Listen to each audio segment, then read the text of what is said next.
सुप्रभात मेरे प्यारे किशोर एंड किशोरियों, नवयुवक एंड नवयुवतियों। आपका आज इस सेशन में स्वागत है। इस चैनल पे जो घोष सर फिजिक्स में आपका बहुत बहुत स्वागत है मेरे प्यारे किशोर एंड किशोरियों। आज जो हम बात करने वाले हैं वो है मैग्नेटिज्म का सीरीज। मैग्नेटिज्म में हमने आपको पढ़ाया है कि मैग्नेटिक फोर्स क्या है। मैग्नेटिक फील्ड में अगर हम चार्ज पार्टिकल को प्रोजेक्ट कर देते हैं तो उसका मोशन कैसा होता है, उसका पाथ कैसा होता है, ये चीजें हमने डिस्कस किया है।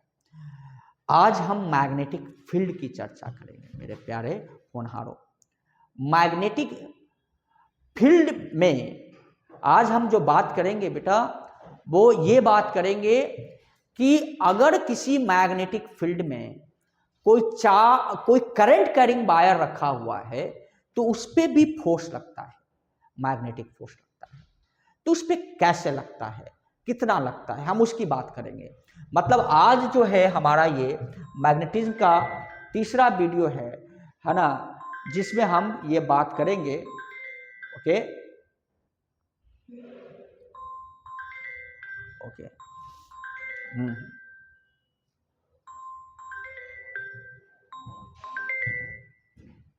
हेलो हेलो, हाँ हाँ हाँ,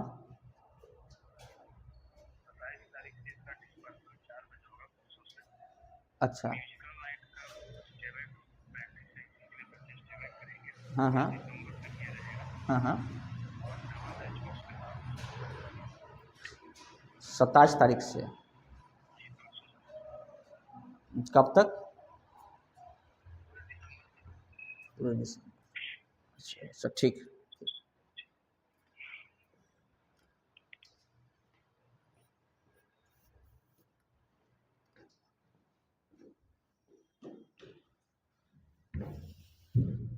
तो इसमें हम बात करेंगे कि कैसे करंट कैरिंग वायर पे मैग्नेटिक फोर्स लगता है। देखो बेटा, अगर हमारा ये ऑलरेडी यहाँ पे मैग्नेटिक फील्ड है, यहाँ ऑलरेडी मैग्नेटिक फील्ड है, मान लीजिए इस डायरेक्शन में, और यहाँ पे कोई वायर रखा हुआ है, कोई क्या रखा हुआ है, वायर रखा हुआ है, ये कोई वायर रखा, और इसमें ऑलरेडी करंट फ्लो हो रहा है। कोई जरूरी नहीं है स्ट्रेट वायर हो, कैसा भी वायर हो, है ना, इसमें करंट फ्लो हो रहा है। तो कहता है कि इस वायर पे इस फील्ड के कारण, मैग्नेटिक फील्ड के कारण क्या लगेगा, फोर्स लगेगा।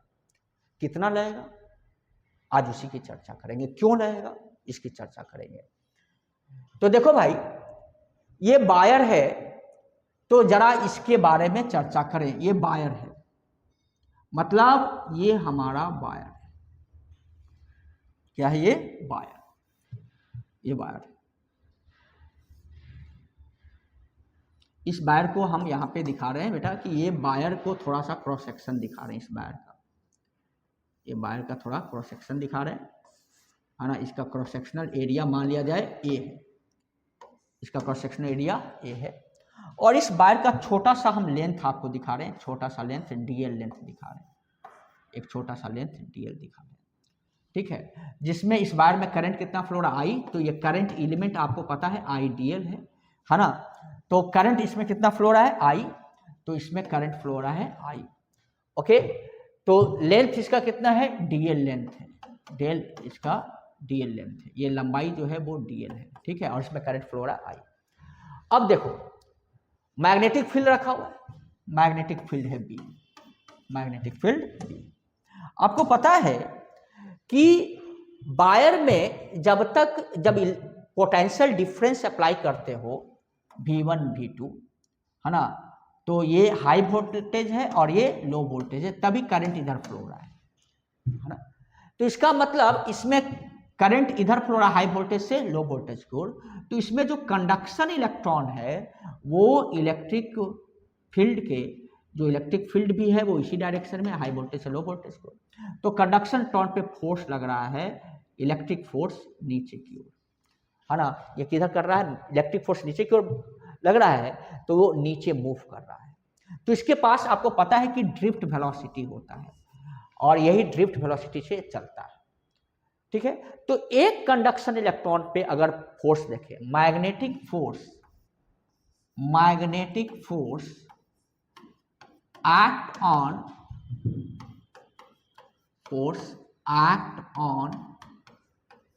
Single conduction electron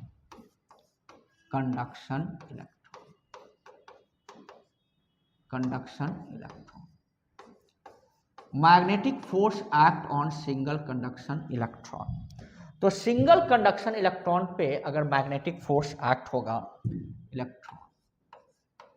magnetic force act on single conduction electron, तो कितना होगा भाई, F बराबर, इस सिंगल कंडक्शन इलेक्ट्रॉन पे मैग्नेटिक फोर्स लगेगा F बराबर, है ना, एक पे हम लिख सकते हैं, चार्ज है -e इलेक्ट्रॉन, स्पीड है vd क्रॉस b। तो magnetic force on single conduction electron कितना हो जाएगा, -e vd इंटू b। अब आपको पता है कि हमने यहाँ लेंथ कितना लिया है, यहाँ लेंथ हमने लिया है ना, यहाँ पे हमने लेंथ लिया है कितना, तो लेंथ लिया है dl और ये एरिया कितना a। तो वॉल्यूम कितना कवर किया है, वॉल्यूम ऑफ कंसिडर्ड एलिमेंट, तो वॉल्यूम ऑफ कंसिडर्ड एलिमेंट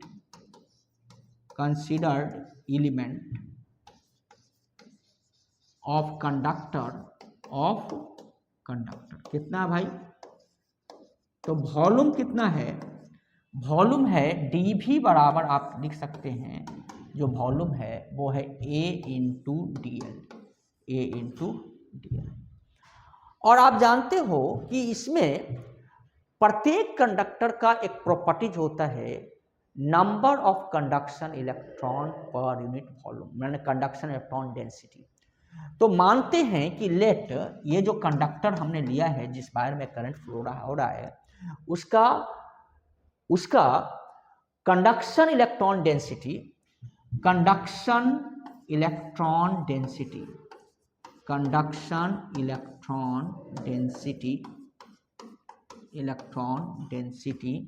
कितना है,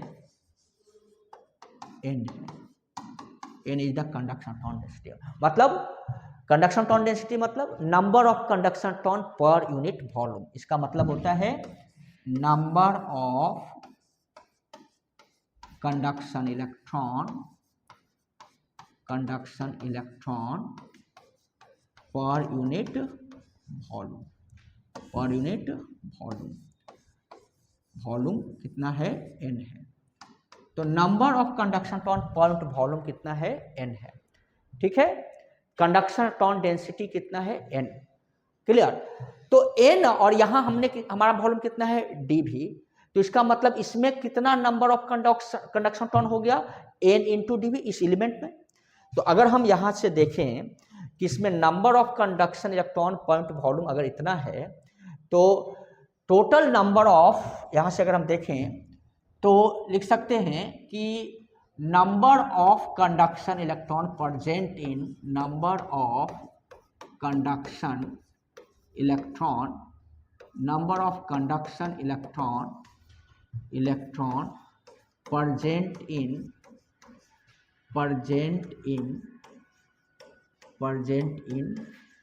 गिवन कंसीडर्ड एलिमेंट अगर कहें, कंसीडर्ड एलिमेंट में कितना है ना। तो कंसीडर्ड एलिमेंट में अगर हम देखें नंबर ऑफ कंडक्शन इलेक्ट्रॉन, तो ये हो जाएगा n बराबर n इंटू dv, मतलब n बराबर n into a into dl, है ना, na इंटू dl। इसीलिए मतलब टोटल चार्ज कितना हो गया, तो टोटल चार्ज करेंगे तो इसे मल्टीप्लाई कर दें, या ऐसे समझिए एक इलेक्ट्रॉन पे फोर्स कितना लग रहा था, अभी आपने देखा है कि एक इलेक्ट्रॉन पे फोर्स लग रहा था minus E V D cross B. और यहाँ कितना इलेक्ट्रॉन है भाई, तो यहाँ कितना इलेक्ट्रॉन है, यहाँ इतना इलेक्ट्रॉन है। तो total force act on element, considered element क्या हो जाएगा भाई, जो आपने एलिमेंट लिया है उसका टोटल, तो हम लिख सकते हैं F बराबर n इंटू F1, मतलब F बराबर n के जगह है NaDl और F1 के जगह है minus E into VD cross B. मतलब यहां से आप लिख लोगे तो F बराबर, देखो आप जानते हो कि ये एक कांस्टेंट है, इसको आप इससे या इससे मल्टीप्लाई कर सकते हो। तो हम यहां से अगर मल्टीप्लाई कर दें इससे, तो ये हो जाएगा minus N A into E into D L into V D cross B into. अब आप एक चीज पढ़े हो करंट में कि आई बराबर, आप पढ़े हो कि आई बराबर होता है N E A into V D, conduction tone density, charge, E cross sectional area, और ये क्या है, ड्रिफ्ट वेलोसिटी। तो एन तो यहाँ पर भी है, ए तो यहाँ पर भी है, ई तो यहाँ पर भी है, और वी डी वेक्टर में है। तो वेक्टर में आप जानते हो कि इसका डायरेक्शन, इसका डायरेक्शन इसके जस्ट अपोजिट होता है, तो इसलिए यहाँ माइनस साइन भी इंक्लूड हो जाएगा। अगर वेक्टर में लिखोगे तो यहाँ पे वेक्टर दे दोगे तो ये माइनस साइन इंक्लूड हो जाएगा आई में। तो देखो यहाँ पे हम आई इंट्रोड्यूस करना चाहते हैं, तो माइनस एन चला जाएगा, ई चला जाएगा, ए जाएगा, वी डी चला जाएगा, बच जाएगा क्या, डीएल। लेकिन प्रॉब्लम ये है कि ये दो वेक्टर का क्रॉस प्रोडक्ट है, और यहाँ पे ये जब आई रखेंगे तो स्केलर क्वांटिटी हो जाएगा, बच रहा है डीएल। तो हम ऐसा करते हैं, डीएल पे वेक्टर डाल देते हैं, डीएल बच रहा है ना, डीएल पे वेक्टर डाल देते हैं, आई को मल्टीप्लाई कर देते हैं, है ना। आई पे मजबूरी है कि आई पे हम वेक्टर नहीं डाल सकते, क्योंकि आई के पास, करंट के पास मैग्नीट्यूड भी है, डायरेक्शन भी है, लेकिन अलजबरा की तरफ जुट जाता है कि चॉप्स लॉ की तरफ जुटता है ना। तो इसलिए ये जो है वेक्टर क्वांटिटी तो है नहीं, लेकिन डिस्प्लेसमेंट तो वेक्टर है, लेंथ तो वेक्टर में डाल सकते हैं डिस्प्लेसमेंट के टर्म में। अगर इस डिस्प्लेसमेंट को हम करंट के डायरेक्शन में दे दे, इसका डायरेक्शन करंट के डायरेक्शन में दे दे, तो हम यहाँ पे लिख सकते हैं बेटा इसी चीज को, F बराबर I into D L cross B, I into D L cross B. ये जो आई है ये है minus N E A into V D, और ये जो डीएल है लेंथ का डायरेक्शन हम किसके डायरेक्शन में लेंगे, करंट के डायरेक्शन में। तो एक नया टर्म यहां जो डिफाइंड हो गया है आई डी एल, इसको कहते हैं करंट एलिमेंट, ठीक है, करंट एलिमेंट, जिसका मैग्नीट्यूड हो गया, मैग्नीट्यूड अगर लिखें इस करंट एलिमेंट का तो हो गया आई इंटू डी एल, आई इंटू लेंथ। लेकिन जो डायरेक्शन होगा इसका, डायरेक्शन क्या होगा, in the direction of electric current, जो करंट का डायरेक्शन होगा वायर में, वही डायरेक्शन होगा करंट एलिमेंट का। किसका होगा, करंट एलिमेंट का। तो करंट एलिमेंट का वही डायरेक्शन होगा जो डायरेक्शन ऑफ इलेक्ट्रिक करंट होगा। तो बेटा यहाँ पे आपने देखा कि किसी भी करंट एलिमेंट जिसमें करंट फ्लो हो रहा है और उसमें अगर लेंथ आपने ले लिया है एल या डी एल, तो उस पर मैग्नेटिक फील्ड में अगर उसको रख दोगे तो मैग्नेटिक फोर्स कितना रहेगा, I D L cross B, ideal cross B.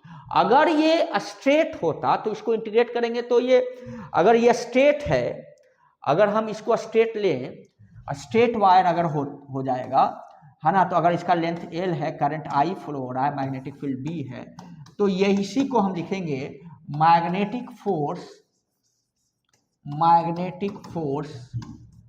Act on current carrying a straight wire, current carrying a straight wire, अगर straight wire है तो क्या लिख देंगे, दैट इज F बराबर आई एल क्रॉस बी। अगर इसका आई एल क्रॉस बी, ठीक है, आई एल क्रॉस बी, तो यहां से हम लिख देंगे I L cross B. Okay, I L cross B, मतलब इसको हम लिख सकते हैं बेटा कि F बराबर मैग्नीट्यूड लिखेंगे I L B sine theta. Sine theta क्या है, ये जो थीटा है ये एंगल है इसके बीच का, है ना, I L B sine theta. और डायरेक्शन आप क्रॉस प्रोडक्ट से यहाँ से निकाल लोगे, तो फॉर्मूला आ गया आई एल क्रॉस बी। तो आज इस लेसन में हमने ये सीखा कि कोई भी वायर है और वो मैग्नेटिक फील्ड में रखा हुआ है, कोई भी वायर है और वो मैग्नेटिक फील्ड में रखा हुआ है, उसमें करंट फ्लो हो रहा है, तो उस पर फोर्स लगता है। वो फोर्स कितना लगता है, I L cross B, I L B sine theta. ठीक है, तो आज का लेसन यहीं पे समाप्त करते हैं। मुझे अच्छी तरीके से पता है कि आपको ये समझ में आया होगा कि अगर कोई स्ट्रेट वायर है तो उस पर मैग्नेटिक फोर्स लगता है, कितना लगता है, आई एल क्रॉस बी। अगर जनरल फॉर्म में कर्व में लिखें तो F बराबर I D L cross B. Clear? तो मैग्नेटिक फील्ड में अगर किसी करंट कैरिंग वायर को रख देंगे तो उस पर फोर्स लगेगा। तो आजकल इस तरीके से ये क्लास समाप्त होता है। आज का दिन आपके लिए मंगलमय हो और आप मस्त रहें, स्वस्थ रहें और अपने लक्ष्य की ओर आगे बढ़ें। इसी के साथ जय हिंद।